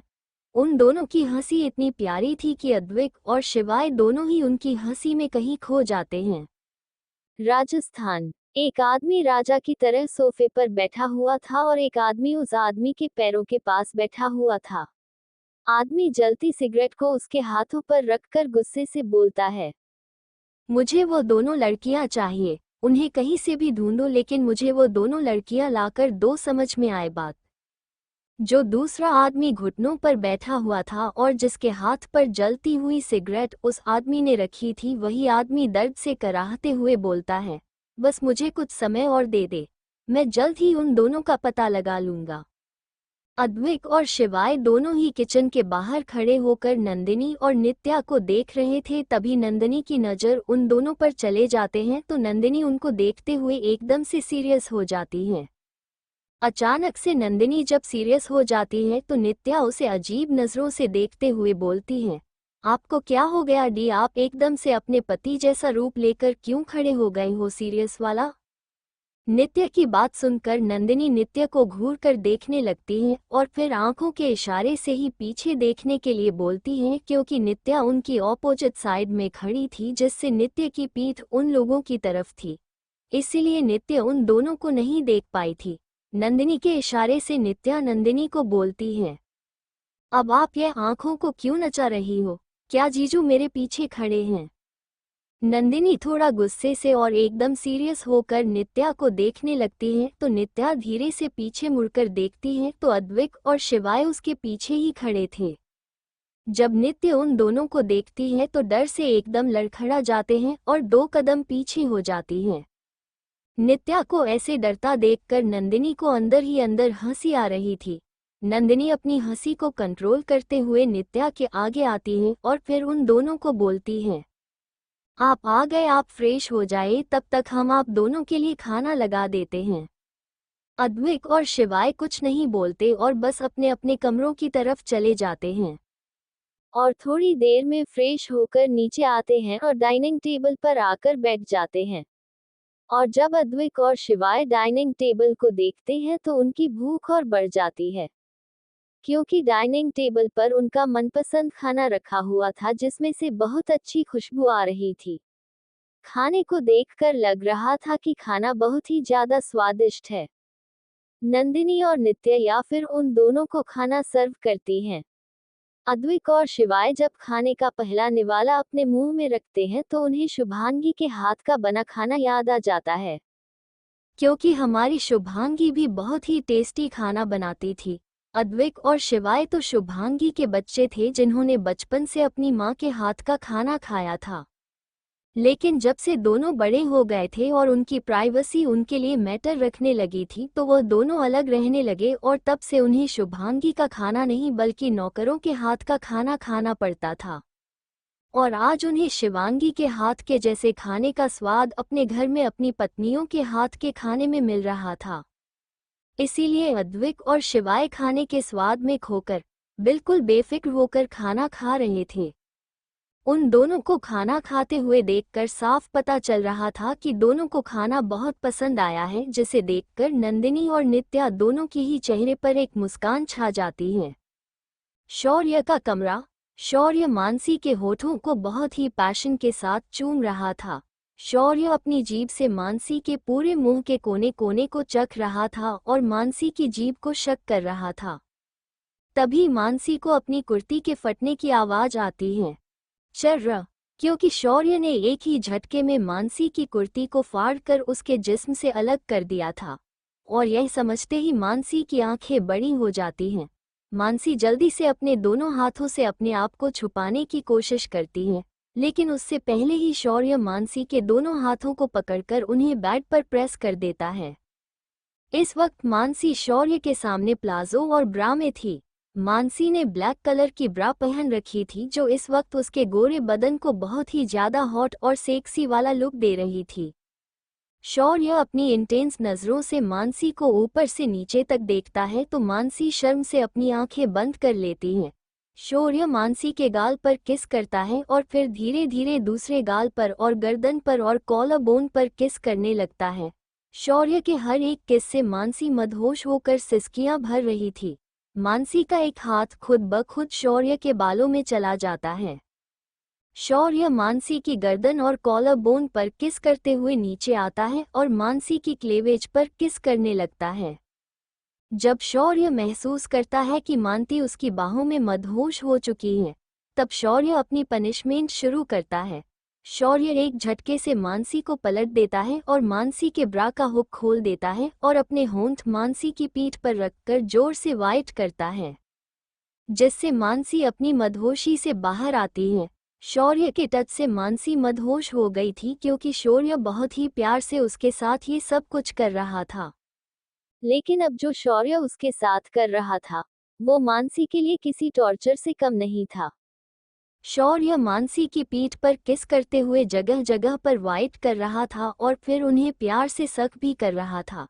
कभी मानसी को शौर्य का प्यार भरा टच महसूस होता था तो अगले ही पल दर्द महसूस होता था और फिर उसी दर्द पर शौर्य अपने होठों से मरहम भी लगा रहा था। बहुत ही स्वीट और अलग से टॉर्चर हो रहा था मानसी के साथ। शौर्य मानसी को सीधा करता है और फिर वापस से उसकी गर्दन को चूमते हुए शौर्य मानसी को सीधा करता है और फिर वापस से उसकी गर्दन को चूमते हुए मानसी की ब्रा को निकाल कर फेंक देता है।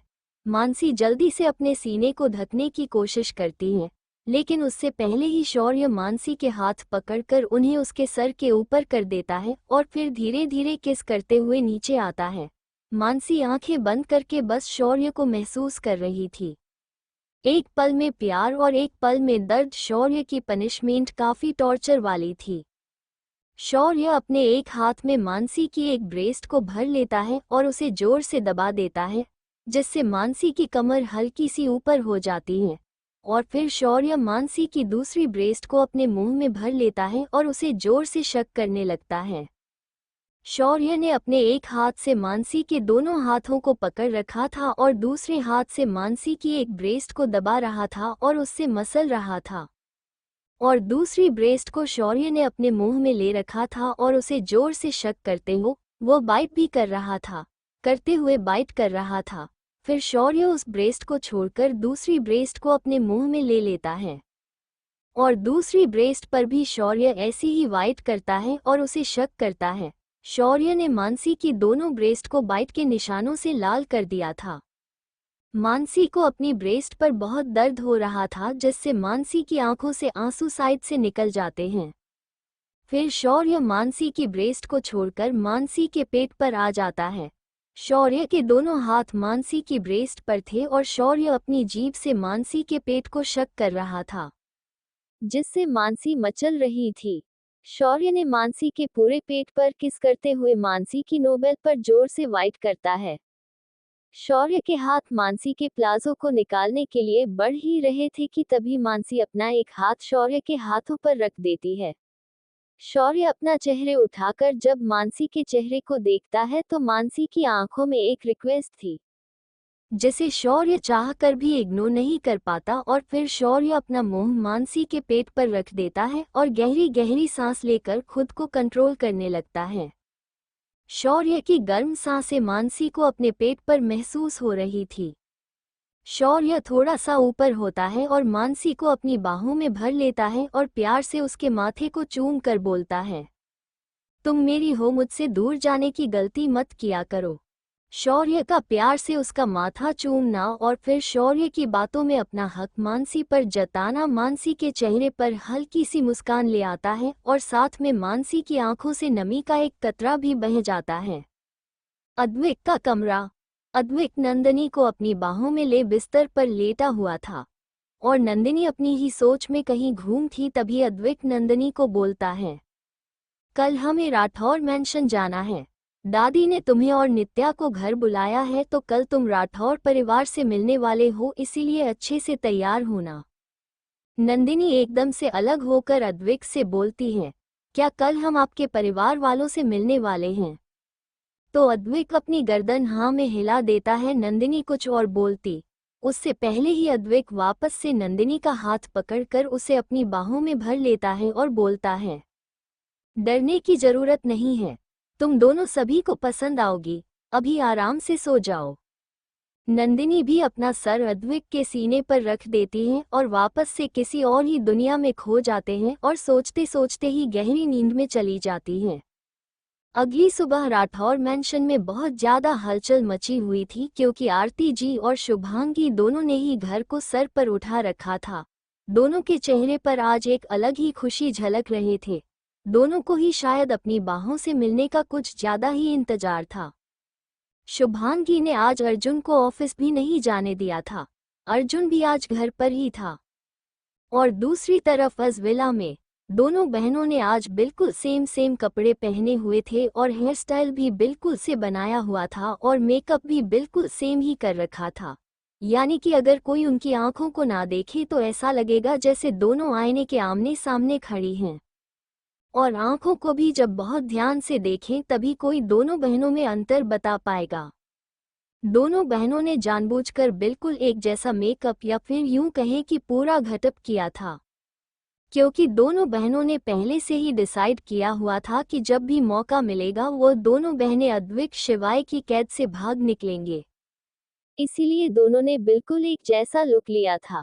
नंदिनी और नित्या दोनों ही एक ही कमरे में तैयार हो रही थी।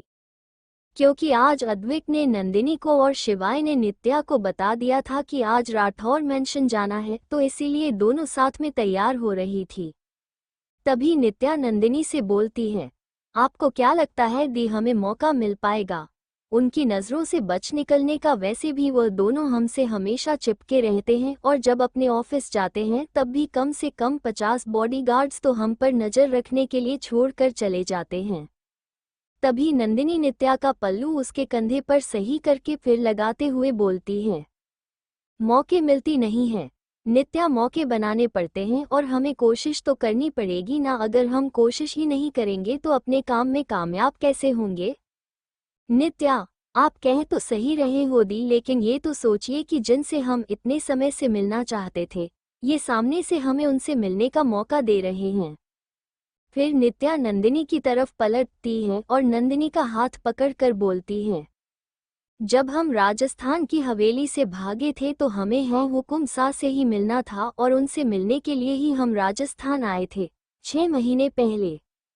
लेकिन जब हम मुंबई आए तो हमें पता चला था कि जिनसे हम भाग कर आए हैं वह दोनों ही हुकुम शाह के बेटे हैं। अगर हमें ये बात राजस्थान में ही पता होती तो हम शायद हवेली से भागते ही नहीं, क्योंकि हमें उन्हीं से तो मिलना था। नंदिनी सवालिया नजरों से नित्या को देखती है और बोलती है, तुम कहना क्या चाहती हो? नित्या अपना सर झुका लेती है और नंदिनी की तरफ से मुंह फेर कर खड़ी हो जाती है। तो नंदिनी नित्या के सामने आते हुए बोलती है, बताओ नित्या, आखिर तुम कहना क्या चाहती हो? नित्या कुछ नहीं बोलती और ऐसे ही सर झुका कर खड़ी रहती है। तो नंदिनी नित्या की चीन पकड़कर उसे ऊपर उठाती है तो देखती है कि नित्या की आंखों में नमी थी। तो नंदिनी नित्या को अपने गले लगा लेती है और प्यार से उसकी पीठ को सहलाते हुए बोलती है, आखिर बात क्या है नित्या, तुम मुझे बताओगी नहीं तो मैं समझूंगी। कैसे बताओ मुझसे, आखिर तुम क्या कहना चाहती हो? तो नित्य नंदिनी से अलग होते हुए होती है, दी हम उन दोनों को सच बता देते हैं ना, वो पक्का हमें समझेंगे और हमारी मदद भी करेंगे। हम वैसे भी हुकुम शाह से ही तो मिलना चाहते थे ना, लेकिन जब से हमें ये पता चला कि हुकुम शाह ही उन दोनों के पिता हैं, इसीलिए हम उन दोनों से बचने के लिए हुकुम से नहीं मिले। लेकिन अब हमें मौका मिला है हुकुम शाह से मिलने का, तो हम क्यों भाग रहे हैं? नंदिनी थोड़ा गुस्से में नित्या को बोलती है, मुझे ऐसा क्यों लग रहा है नित्या कि तुम शिवाय से प्यार करने लगी हो और इसीलिए उससे दूर नहीं जाना चाहती। नंदिनी की बात पर नित्या को भी गुस्सा आ जाता है। हाँ, करने लगी हूँ मैं उनसे प्यार, पति है वो मेरे, उनसे प्यार नहीं करूंगी तो किससे प्यार करूंगी? आप भी तो जीजू से प्यार करती हैं। नंदिनी गुस्से में घूर कर नित्या को देखती है और कुछ बोलने वाली होती है, लेकिन तभी एक सर्वेंट उनके पास आती है और बोलती है, मैडम आप दोनों को अद्विक और शिवाय सर बुला रहे हैं, दोनों आपका नीचे इंतजार कर रहे हैं, तो आप जल्दी से तैयार होकर नीचे आ जाइए। नित्या सर्वेंट को बोलती है, आप जाइए और उनको बोलिए कि हम दोनों बस 5 मिनट में आ रहे हैं। सर्वेंट अपना सर झुका कर वहां से चली जाती है। फिर नित्या नंदिनी को बोलती है, दी मैंने उन दोनों की आंखों में हम दोनों के लिए पागलपन और जुनून देखा है। हम दुनिया के किसी भी कोने में चले जाएं, एक ना एक दिन वो दोनों हम दोनों को ढूंढ निकालेंगे और फिर शायद उन दोनों के गुस्से से हमें कोई नहीं बचा पाएगा। वो दोनों खुद भी फना हो जाएंगे और हमें भी बना कर देंगे, क्योंकि उनकी आंखों में वो आग है जो सामने वाले को फना करने की हिम्मत रखते हैं। इतना बोलकर नित्या गुस्से से कमरे से बाहर निकल जाती है और नंदिनी बस नित्या को देखती रह जाती है। फिर नंदिनी भी नित्या के पीछे पीछे नीचे हॉल में आ जाती है, जहां पर अद्विक और शिवाय दोनों उन दोनों का इंतजार कर रहे थे। वैसे आज दोनों लड़कियां बहुत खूबसूरत लग रही थी, क्योंकि दोनों ने ही लाइट पिंक कलर की शिफॉन की साड़ी पहनी हुई थी, जो कि उनके गोरे बदन पर कुछ ज्यादा ही खूबसूरत लग रही थी। चेहरे पर बहुत ही हल्का सा मेकअप, आंखों में काजल, माथे पर एक सिंपल सी ब्लैक कलर की बिंदी बालों को खुला छोड़ा था और कानों में झुमके और हाथों में चूड़ियां। और होठों पर न्यूड पिंक कलर की लिपस्टिक। और इतने में ही दोनों लड़कियां बला की खूबसूरत लग रही थी। जब अद्विक और शिवाय नंदिनी और नित्या को देखते हैं तो देखते ही रह जाते हैं। उन दोनों की नज़र नंदिनी और नित्या से नहीं हट रही थी। तभी नित्य बोलती है, हम तैयार हैं, चले। तभी अद्विक और शिवाय नित्या की आवाज़ से अपने घर वालों से बाहर आते हैं और अद्विक नंदिनी का हाथ पकड़ लेता है और शिवाय नित्या का। दोनों ही अपनी अपनी वाली को कार में लेकर बैठ जाते हैं और कारों का काफिला राठौर मेंशन की तरफ चल पड़ता है। दोनों ही कार में शांति छाई हुई थी।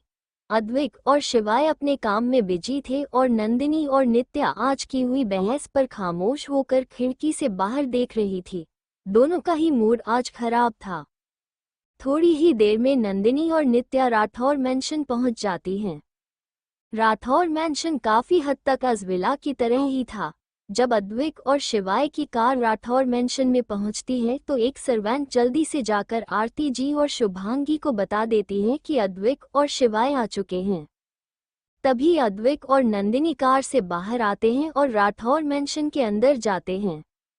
आरती जी और शिवांगी दोनों ही दरवाजे पर आरती की थाली लेकर खड़ी हुई थी, क्योंकि आज उनकी बहू पहली बार राठौर मेंशन में आई थी तो आरती तो बनती है भाई। और फिर बाकी का परिवार भी दरवाजे पर आ जाता है, क्योंकि सभी को बड़ी बेसब्री से इंतजार था अद्विक और शिवाय की पसंद से मिलने का, क्योंकि दोनों ने आज तक किसी भी लड़की को नजर उठाकर नहीं देखा था और आज अद्विक और शिवाय अपनी पसंद की लड़की को घर ला रहे थे अपने परिवार से मिलवाने के लिए। इसीलिए सभी लोग कुछ ज्यादा ही एक्साइटेड थे। और जब नंदिनी और शिवाय राठौर मेंशन की दहलीज पर पहुंचते हैं तो पूरा परिवार उन्हें दरवाजे पर ही खड़ा हुआ मिलता है और शुभांगी के हाथ में तो इस वक्त आरती की थाल थी। सभी लोगों की नज़र अद्विक के साथ आई लड़की पर ठहर जाती है, क्योंकि नंदिनी बहुत ही ज्यादा खूबसूरत लग रही थी, जो कि शुभांगी को भी खूबसूरती में बराबर की टक्कर दे रही थी। शुभांगी अद्विक और नंदिनी की आरती करने लगती है तो नंदिनी भी साड़ी का पल्ला अपने सर पर रख लेती है। आरती करने के बाद शुभांगी अद्विक और नंदिनी के माथे पर हल्दी कुमकुम का तिलक लगाती है और फिर अद्विक और नंदिनी को अंदर आने के लिए बोलती है। नंदिनी अंदर आने से पहले ही शिवांगी और आरती जी के पैर छूकर उनका आशीर्वाद लेती हैं और फिर अद्विक भी पहले आरती जी के और फिर शुभांगी के पैर छूता है और फिर नंदिनी तब अंदर आती है। नंदिनी के संस्कार देखकर आरती जी बहुत खुश होती हैं। नंदिनी अंदर आती है तो सभी लोग नंदिनी को आराम से सोफे पर हॉल में बैठा देते हैं और बाकी सभी भी वहीं पर बैठ जाते हैं, लेकिन शुभांगी दरवाजे पर किसी का इंतजार कर रही थी। अद्वैत शुभांगी के पास आकर शिवांगी को गले लगा लेता है और बहुत ही प्यार से बोलता है, माँ शिवाय यही है, बस आ ही रहा है। नैना, जानवी, क्रियांश, खुशी, मानसी सभी लोग नंदिनी को ही देख रहे थे। नंदिनी उन सबको इस तरह खुद को देखने से थोड़ा अनकंफर्टेबल फील करने लगती है, जो कि उसके चेहरे से ही पता चल रहा था। इसीलिए नैना और जानवी बाकी सभी को वहां से जाने के लिए बोल देते हैं, लेकिन वो लोग शिवाय की गर्लफ्रेंड से और मिलना चाहते थे, इसीलिए वहां से नहीं जाते बल्कि नैना और जानवी को समझाते हैं तो नैना और जानवी उन्हें वहीं पर रहने दे दी हैं। लेकिन अब दोनों लोग नंदिनी को देखना बंद कर देते हैं। तभी नंदिनी को ध्यान आता है कि वो अपना परश कार में ही भलाई है। तभी नंदिनी नैना को बोलती है कि वो अपने ऊपर लेकर आ रही है तो नैना बोलती है कि कोई बात नहीं, कोई सर्वेंट लेकर आ जाएगा, लेकिन मैंने उन्हें मना करते हुए कहती है कि बस 2 ही मिनट लगेंगे, मैं आ जाऊंगी। फिर नैना भी समझ जाती है कि नंदिनी शायद अनकंफर्टेबल फील कर रही है, इसीलिए थोड़ा खुली हवा में जाना चाहती है। नैना नंदिनी की हालत को समझते हुए उसे जाने के लिए बोल देती है और उसके थोड़ी देर बाद ही शिवाय और नित्या भी आ जाते हैं।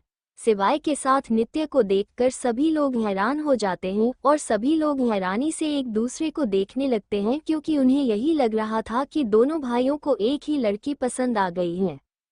शिवाय और नित्या को भी दरवाजे पर रोक कर जाता है, क्योंकि शिवाय और नित्या की भी आरती उतारनी थी, इसीलिए शिवाय को दरवाजे पर ही रोक दिया जाता है। लेकिन जैसे ही सभी लोगों का ध्यान नित्या पर जाता है तो सभी लोग हैरानी से एक दूसरे को देखते हैं। और तभी शिवाय के गाल पर एक जोरदार थप्पड़ पड़ता है।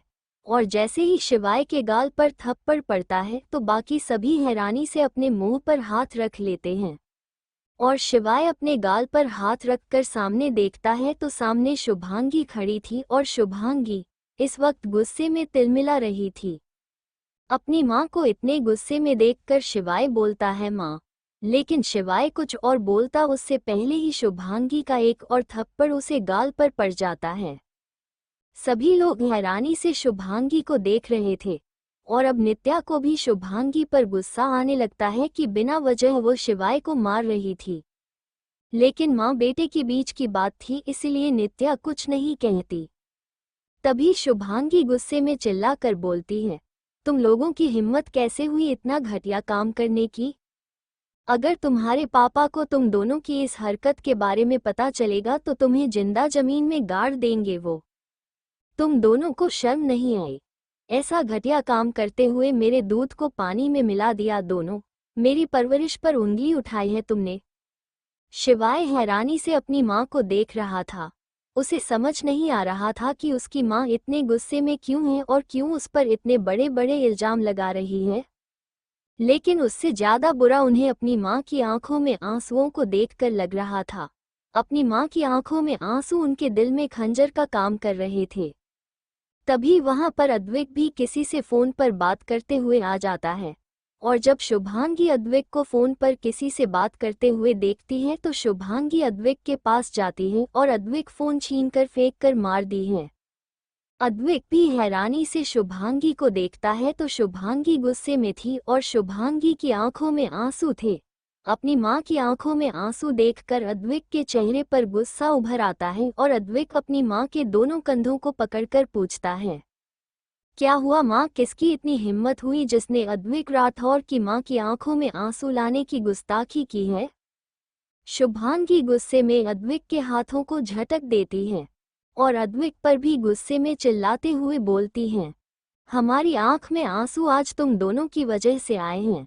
आज तक हम तुम दोनों को अपना गुरूर मानते आए थे, लेकिन आज तुम दोनों ने हमारा सर शर्म से झुका दिया। हमने कभी नहीं सोचा था कि कभी हम तुम दोनों की वजह से अपना सर शर्म से झुकाएंगे। आज आप दोनों ने हमारी परवरिश, हमारा दूध, हमारा गुरूर सब मिट्टी में मिला दिया। शिवाय अपनी माँ के पास आता है और गुस्से में पूछता है, आखिर माँ हमने किया क्या है, हमें ये तो बताओ।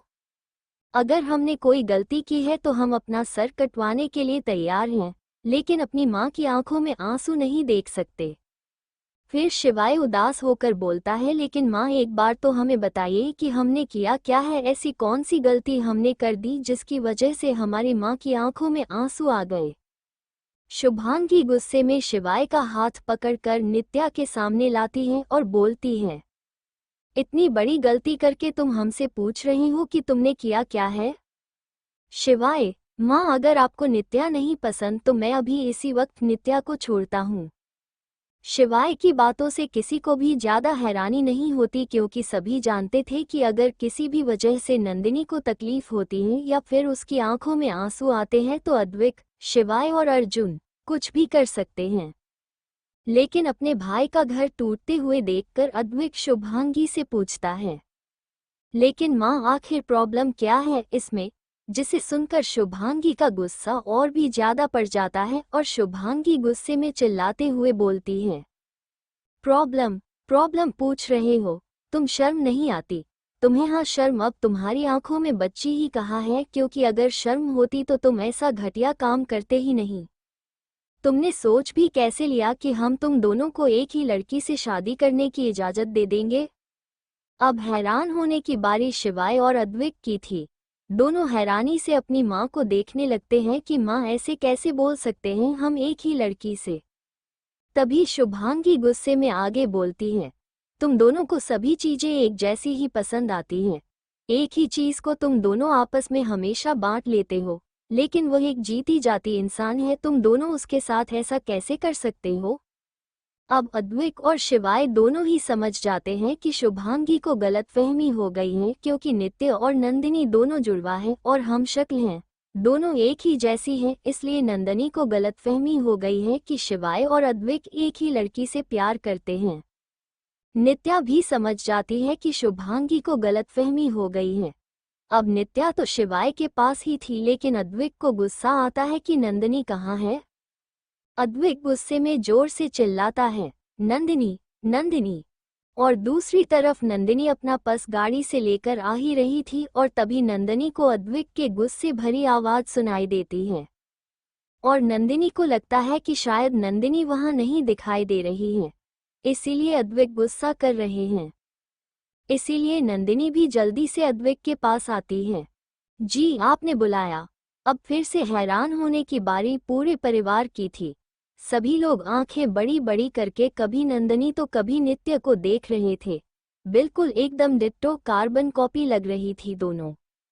शुभांगी भी हैरानी से कभी नंदिनी तो कभी नित्य को देख रही थी। अद्विक गुस्से में नंदिनी को घूरते हुए बोलता है, कहाँ गई थी तुम? नंदिनी कुछ कहती उससे पहले ही शुभांगी नंदिनी की तरफ उंगली पॉइंट करके बोलती है, तुम दोनों अलग अलग हो। तभी अद्विक और शिवाय दोनों ही शुभांगी के सामने आते हैं। अद्विक एक हाथ पकड़ता है और दूसरा हाथ शिवाय पकड़ता है और बहुत ही प्यार से अपनी माँ को समझाते हुए अद्विक बोलता है, माँ, आपने ऐसा सोच भी कैसे लिया कि हम दोनों ऐसा कर सकते हैं? माँ, शिवाय की पत्नी मेरे लिए मेरी छोटी बहन जैसी होगी, जैसी खुशी वैसी ही नित्य। और फिर शिवाय बोलता है, हाँ माँ, हम ऐसा कभी नहीं कर सकते थे। अद्विक भैया की वाइफ मेरे लिए आपके बराबर हैं। फिर अद्विक और शिवाय नंदिनी और नित्या के पास जाते हैं और उनका हाथ पकड़कर शुभांगी के सामने लाकर खड़ा कर देते हैं। अद्विक, माँ, ये नंदिनी है आपकी होने वाली बड़ी बहू। शिवाय बोलता है, और माँ, ये नित्य है आपकी होने वाली दूसरी बहू। फिर नंदिनी और नित्य दोनों ही नीचे झुककर शुभांगी के पैर छूते हैं और आशीर्वाद लेती हैं। अब अपने सामने नित्य और नंदिनी को देखकर शुभांगी को अपनी गलतफहमी का अंदाजा हो जाता है, इसीलिए शिवाय के पास आकर शिवाय का गाल देखती है जिस पर 4 उंगलियां छप गई थी। शुभांगी शिवाय के गाल पर हाथ रखकर बोलती है, हमें माफ कर दो बेटा, हमें गलतफहमी हो गई थी। शिवाय मुस्कुरा कर बोलता है, कोई बात नहीं माँ, आपने थप्पड़ ही तो मारे थे, आप चाहे तो हमारी जान भी ले सकती हैं। ये जान, ये जिंदगी आपकी दी हुई है, अगर आप इसे लेना चाहें तो ले सकती हैं। हम खुशी खुशी आपको अपनी जान भी देने के लिए तैयार हैं, लेकिन बस आप ना ये निरूपा रॉय की तरह आंसू मत बहाना कीजिए। और वैसे भी किसी दिन पापा ने आपकी आंखों में आंसू देख लिए ना, और उन्हें ये पता चला कि आपकी आंखों में आंसू हम दोनों की वजह से आए हैं, तो आप जानती हैं ना पापा हमारा क्या हाल करेंगे। शिवाय की बातें सुनकर सभी लोगों के चेहरे पर मुस्कान आ जाती है, क्योंकि सभी लोग अर्जुन का प्यार और पागलपन दोनों ही देख चुके थे शुभांगी के लिए, और आज भी देखते थे। और शुभांगी मुस्कुराकर अपने आंसू साफ करती है और फिर शिवाय और नित्या को दरवाजे घर की दहलीज पर खड़ा किया जाता है और उन दोनों की आरती शुभांगी उतारती हैं। और अब नंदिनी, नित्य, अद्विक और शिवाय और बाकी के परिवार के सभी लोग घर के अंदर आ जाते हैं। हॉल में नंदिनी और नित्या को एक सोफे पर बैठाया जाता है और सभी लोगों की हैरान भरी नजरें उन दोनों पर ही थी। सभी लोग नित्या और नंदिनी में क्या चीज अलग है ये देखने की कोशिश करने लगते हैं, और सभी लोगों को जल्द ही समझ में आ जाता है कि नंदिनी और नित्या की आंखों के रंग को छोड़कर सब चीज एक जैसे हैं, डिट्टो कॉपी। आरती जी नंदिनी और नित्या को नजर का टीका लगाते हुए बोलती हैं, कितनी खूबसूरत है हमारी बहुएं, हमारी तीनों बहुओं को किसी की नजर ना लगे। नंदिनी और नित्या आरती जी के मुंह से 3 बहुएं का नाम सुनकर हैरानी से आरती जी को देखती हैं और फिर एक दूसरे को। कभी खुशी उन दोनों की हैरानी समझकर उन्हें बताती हैं, अरे भाभी, 2 बहुएं तो आप दोनों हो गए, और तीसरी बहू हमारी मानसी भाभी हैं। और ऐसा बोलते हो खुशी मानसी की तरफ उंगली पॉइंट करके बोलती है, तो नंदिनी और नित्या भी मानसी को देखते हैं। तभी मानती उन दोनों की तरफ मुस्कुरा देती है, तो नंदिनी और नित्या भी मानसी की तरफ मुस्कुरा देती हैं। तभी शुभांगी नंदिनी और नित्या से बोलती है, बेटा तुम दोनों कहाँ से हो, तुम्हारे माँ बाप कौन हैं? शुभांगी की बात सुनकर नंदिनी और नित्या के चेहरे पर जो हल्की मुस्कुराहट की वो एकदम से चली जाती हैं और दोनों उदास हो जाती हैं। दोनों को उदास देखकर शुभांगी एकदम से बोलती है, अरे बेटा क्या हुआ, तुम उदास क्यों हो गई? तब नंदिनी जवाब देती है, वो हमारे माता पिता अब इस दुनिया में नहीं हैं। इस दुनिया में हम दोनों बहनों का एक दूसरे के सिवाय और कोई नहीं है। बस एक बुआ जी हैं जो बेंगलुरु में रहती हैं और उनका एक बेटा है जो उन्हीं के साथ बेंगलुरु में रहता है। हम दोनों उन्हीं के पास बचपन से बेंगलुरु में ही रहती थी। और हमारे माता पिता राजस्थान में रहते थे। राजस्थान में उनकी पुरखों की जमीन थी जिससे हमारे पिताजी संभालते थे, लेकिन उसी जमीन और जायदाद की वजह से हमारे चाचा ने हमारे माता पिता को हमारी ही आंखों के सामने इतना बोलते हुए नंदिनी चुप हो जाती है और फिर रोने लगती है। नंदिनी को रोता हुआ देखकर शुभांगी नंदिनी के पास जाती है और नंदिनी को अपने सीने से लगा लेती है। शुभांगी का ममता भरा स्पर्श पाकर नंदिनी को अपनी माँ की याद आ जाती है और नंदिनी को ऐसा लगता है जैसे इस वक्त शुभांगी नहीं, उसकी माँ ने उसे गले लगा रखा है। खुशी माहौल को चेंज करते हुए बोलती है, वैसे भाभी ये सब छोड़िए, आप तो हमें ये बताइए कि आप दोनों मेरे इन गुस्सैल भाइयों से मिली का कब और प्रपोज सबसे पहले किसने किया था? तभी नित्या जो पानी पी रही थी, खुशी की बात सुनकर नित्या को जोर से फंदा लग जाता है और नित्या जोर से खांसने लगती है। जानवी नित्या को पानी देते हुए उसकी पीठ को सहलाती है और फिर नित्या को पानी पिलाती है। नित्या पानी पीते हुए अपने मन में बोलती है, प्रपोज और ये प्यार के दो शब्द तो ऐसे बोले नहीं जाते। प्रपोज करेंगे ये इन्होंने तो हमें उठाया और सीधा मैरिज रजिस्ट्रार के ऑफिस लेकर पहुंच गए और डायरेक्टली हमसे शादी कर ली। और शिवाय अपनी आंखें छोटी करके नित्य को घूरने लगता है जैसे अपनी नजरों से ही कह रहा हो, खुद पर कंट्रोल रखो बीवी, अगर मैं आउट ऑफ कंट्रोल हो गया तो तुमसे झेला नहीं जाएगा। और जैसे ही नित्या की नज़रें शिवाय की नज़रों से मिलती हैं तो नित्या एकदम से अपनी नज़रें झुका लेती हैं। दोनों एक दूसरे की आंखों में देख ही रहे थे कि तभी उन्हें दादी का एक नया फरमान सुनाई देता है। आरती जी बोलती हैं, अब हमें हमारी तीनों बहुएं मिल चुकी है तो अब हम ज़्यादा समय नहीं लगाएंगे और कल ही पंडित जी को बुलाएंगे और तीनों की शादी का मुहूर्त उनसे निकलवा आएंगे। और तब तक हमारी बहुएं यही राठौर मेंशन में रहेंगी। सभी को उनका अलग अलग कमरा दे दिया जाएगा। लड़कियां सब अलग रहेंगे और लड़के सब अलग रहेंगे। जब दादी जी अलग अलग रहने की बातें कर रही थी तो नंदिनी और नित्या खुश हो जाते हैं कि अब उन्हें अद्विक और शिवाय के साथ नहीं रहना होगा। और दूसरी तरफ अद्विक और शिवाय को आरती जी की बातें बिल्कुल पसंद नहीं आती, लेकिन इस वक्त दोनों कुछ नहीं बोल सकते थे क्योंकि उन्होंने अपनी शादी की बात अपने परिवार से छुपाई थी। शुभांगी, लेकिन उससे पहले हमें आपकी शादी करानी है माँ। शुभांगी की बात सुनकर सभी मुस्कुराने लगते हैं तो शुभांगी आगे बोलती हैं, और कल से सभी फंक्शन शुरू हो जाएंगे, इसीलिए सभी लोग अपनी तैयारी कर लें और बच्चे तो अपनी तैयारी पहले से ही करके रखें, वरना लास्ट टाइम पर बोलते हैं हमारा ये नहीं हो रहा, हमारा वो नहीं हो रहा, हमें यहाँ जाना है, हमें वहाँ जाना है। जब तक घर में फंक्शन चलेंगे कोई कहीं नहीं जाएगा, सभी घर पर ही रहेंगे, समझे। और तभी क्रियांश बोलता है, फंक्शन तो कल से शुरू हो रहे हैं ना बड़ी माँ, तो अभी तो मैं जान सकता हूँ ना, मेरा आज क्रिकेट मैच है, दोस्तों के साथ तो मुझे जाना है। तभी जानवी बोलती है, नहीं तुम कहीं नहीं जा रहे, समझे, तुम पढ़ाई लिखाई तुम्हें करनी नहीं है, हमेशा बस अपना क्रिकेट क्रिकेट क्रिकेट यही दिखाई देता रहता है और रोज तुम्हारे पापा की डांट मुझे सुननी पड़ती है।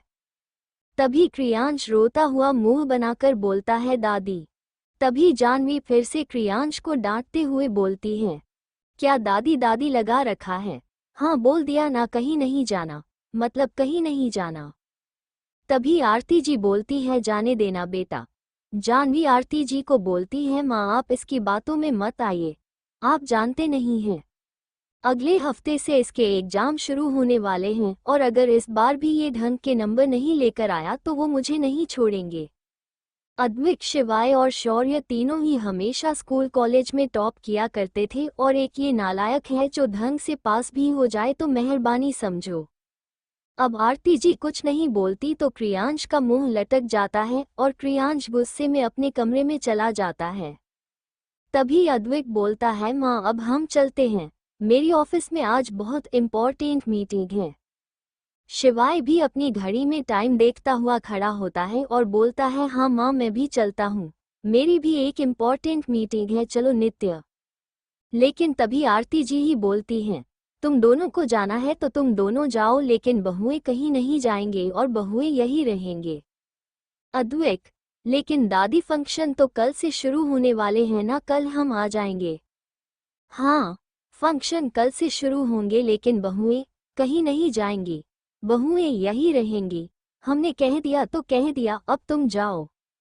अगले गहरी सांस लेते हुए हार मानते हुए बोलता है, ठीक है, लेकिन जाने से पहले मुझे नंदिनी से कुछ जरूरी बात करनी है।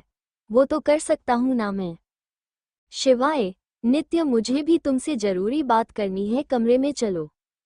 सबके सामने ऐसे कमरे में जाने की बात सुनकर नंदिनी और नित्या दोनों को ही बहुत शर्म आती है और अद्विक और शिवाय पर बहुत ज्यादा गुस्सा भी। लेकिन दोनों ही कुछ नहीं कर सकते थे क्योंकि उन्हें अच्छे से पता था कि उनके डेविल हस्बैंड ऐसे ही हैं। अद्विक नंदिनी का हाथ पकड़ता है और शिवाय नित्य का हाथ पकड़ता है और दोनों ही उन्हें अपने अपने कमरे में ले जाते हैं। अद्विक का कमरा। अद्विक कमरे में आता है और कमरे में आने के बाद दरवाजा बंद करके दरवाजे से नंदिनी को सटा देता है और अद्विक अपना मुंह नंदिनी की गर्दन में घुस आते हुए बहुत ही सर्द आवाज में बोलता है, गलती से भी यहाँ से भागने की कोशिश मत करना, वरना उसका अंजाम बर्दाश्त नहीं कर पाओगी तुम। इतना बोलकर अद्विक नंदिनी की गर्दन पर जोर से काट लेता है। नंदिनी की एक दर्द भरी चीख निकल जाती है और फिर अद्विक प्यार से नंदिनी का माथा चूमता है और फिर कमरे से निकल जाता है। शिवाय का कमरा। शिवाय अपने कमरे में आता है और फिर दरवाजा बंद करके नित्या को उसकी कमर से पकड़कर खुद से चिपका लेता है और बिना वक्त गवाए नित्या के होठों पर अपने होंठ रख देता है और उसके होठों को स्मूच करने लगता है। नित्या जानती थी कि स्ट्रगल करने का कोई फायदा नहीं है क्योंकि जितनी भी वो कोशिश शिवाय को खुद से दूर करने की करेगी, शिवाय उतना ही पास आएगा और उतना ही वाइल्ड भी हो जाएगा। इसीलिए नित्या कोई स्ट्रगल नहीं करती। और 5 मिनट ऐसे ही नित्या के होठों को शक करने के बाद शिवाय जोर से नित्या के लोअर लिप पर काट लेता है और शिवाय नित्या के होठों को छोड़ देता है। शिवाय अपना सर नित्या के सर से जोड़कर बहुत ही गहरी और सर्द आवाज में बोलता है, मुझसे दूर जाने का ख्याल भी अपने दिमाग में मत लाना, समझी तुम, वरना मैं कितना वाइल्ड हो सकता हूँ, ये तुम अच्छे से जानती हो। फिर शिवाय नित्या का माथा चूमता है और कमरे से निकल जाता है। नित्या और नंदिनी दोनों ही अपनी सोच में कहीं खो जाती हैं। Thank you for listening. मुझे उम्मीद है आपको ये स्टोरी पसंद आई होगी। अगर आपको पसंद आई है तो प्लीज़ लाइक और कमेंट करना ना भूलें और मोर स्टोरीज के लिए सब्सक्राइब करें। मिलते हैं नेक्स्ट वीडियो में।